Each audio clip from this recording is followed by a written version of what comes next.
Okay, here's Tuesday, the 22nd of August. They're paving Royal Harbor Boulevard. You can see here minimal amount of tack coat being applied. And again, if you look across the street where I filmed yesterday, they're only putting on a very small amount of paving. And this is like Royal Harbor Boulevard and Flagship, and you can see here that again, not much paving coming over from not Flagship, it's Freeport. You can see how thin it is where they're applying the paving, and also you can see here there's almost no tack coat. There's just a little tiny bit of it on here, and over there there's the tack coat truck, and see these guys here. Maybe they're going to try to put some more on, I don't know, but he's lifting up the manhole cover there, which I showed you yesterday was already sunken down somewhat, depressed. So that's what's going on. You're going to see that he's going to put this in here. This is how they install it. No adhesive, no nothing. They just kind of stamp on it a little bit, put the cover on it, and jump up and down on it.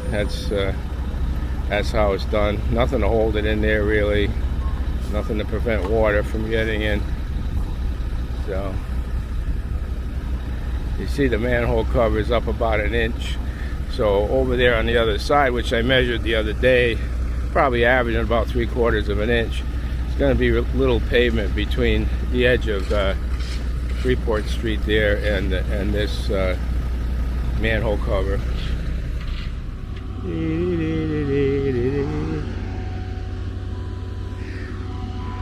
Tuesday, August 22nd.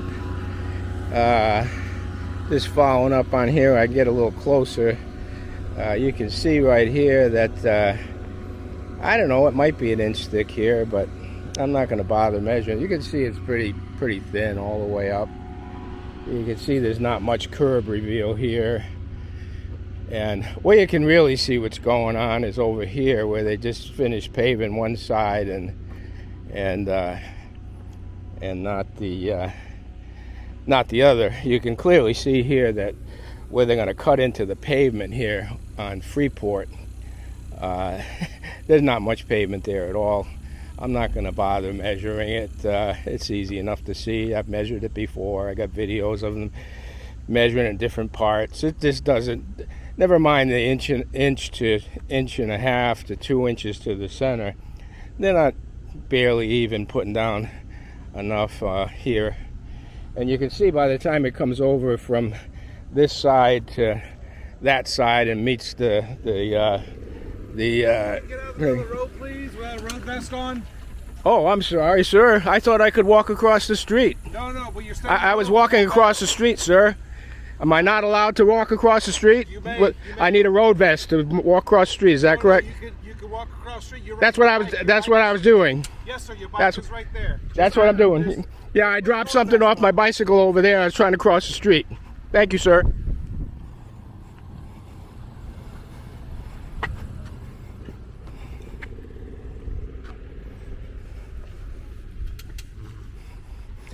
You're holding up traffic, sir.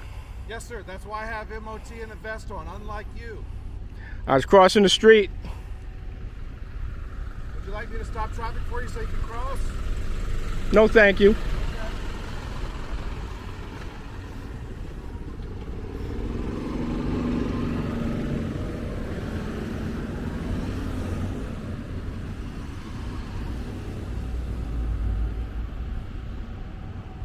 Okay, I'm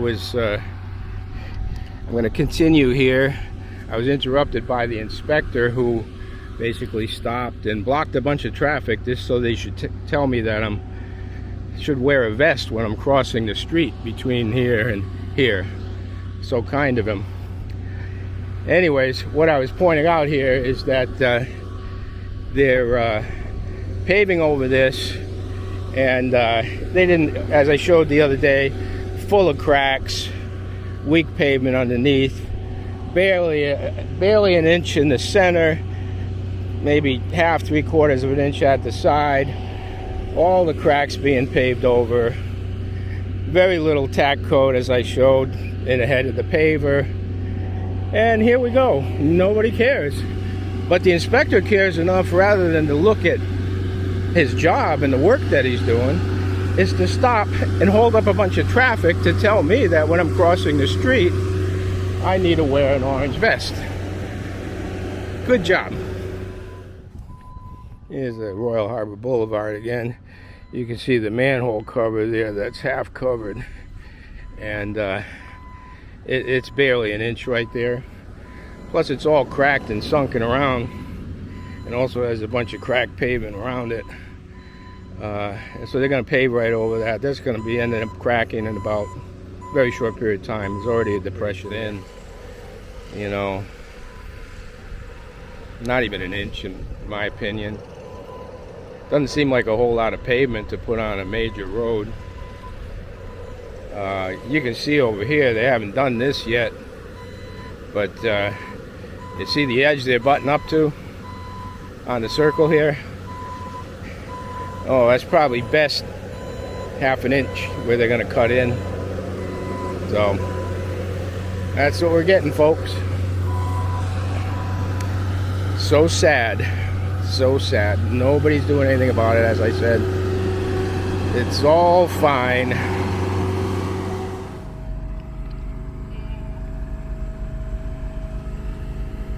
August 22nd, Tuesday. Here they're applying tack coat in the parking lot of the clubhouse.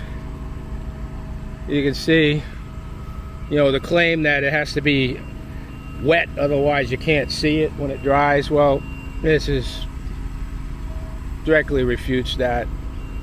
There's all kinds of bare spots, all kinds of places. And this is actually a lot more than they put on Royal Harbor Boulevard this morning. I think because they're watching me. Usually when I'm watching me, they put a little more on, but not nearly enough. They got a 2-to-1 dilution rate here. That means they should be putting on about 23 inches per square yard. 23 ounces per square yard. You can see this comes nothing near that. You know, a square yard is just 3 by 3. They're lucky if they've covered 30% of the area here. Okay, back here again at Royal Harbor in Freeport. Tuesday, August 22nd. This is the afternoon. I was here this morning when they were, before they paved it, and now what I'm doing is looking at it afterwards. Of course, like most pavement, when it's fresh, it looks pretty good, but the real truth in the story is not what the surface looks like, but what's underneath it. Sort of like, and I mentioned this before, you know, you can paint rotten wood and it looks good for a while, but underneath this, which you've seen in my previous videos, is basically about 3/4 of an inch of asphalt here, and then somewhere in the neighborhood of 1 inch in the center, if you can believe that. As I showed you before, it looks pretty nice now, but it's very thin. It leads up to the center here, up to the edge of the manhole cover. Most of this in between here is less than an inch, if not all of it, except up to the just before the manhole cover. This is a manhole cover. You can see there's an indent. Well, you can't see, it's hard to see on the camera, but the manhole cover was caved in. It was all cracked all around it. So there's an indentation here now because of it. And then all this new pavement that you see here, which looks good, it's what's underneath it is all cracked and severely cracked. So basically, yeah, it looks good when it's done, but we know, and I know from looking underneath, that it's really not good.